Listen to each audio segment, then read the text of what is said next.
সকালের খাবারের জন্য আজকে মসুর ডাল দিয়ে পালং শাক রান্না করব, সাথে করব ডিম আলু ভর্তা।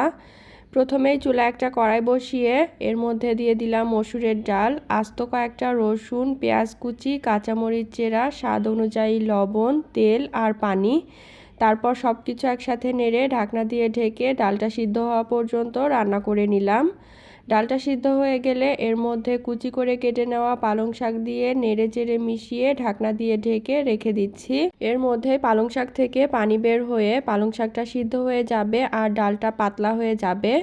এখন ডালে বাগার দেওয়ার জন্য পরিমাণ মতো তেল গরম করে তেলে পেঁয়াজ কুচি, থেতো করে নেওয়া রসুন আর শুকনো মরিচ হালকা ভেজে এর মধ্যে জিরাটা দিয়েও ভেজে নিচ্ছি।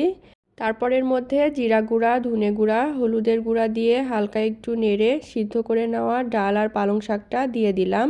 এখন এইভাবে কিছুক্ষণ জাল করে নিলে মসুরের ডাল দিয়ে পালং শাক রান্নাটা একদম পুরোপুরি তৈরি হয়ে যাবে।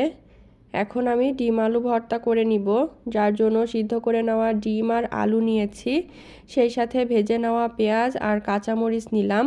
পেঁয়াজ আর কাঁচামরিচটাকে লবণ দিয়ে ভালোভাবে ডলে এর মধ্যে সরিষার তেল দিয়ে মেখে ডিম আর আলুর সাথে পেঁয়াজটাকে মিশিয়ে একসাথে ভর্তা করে নিতে হবে।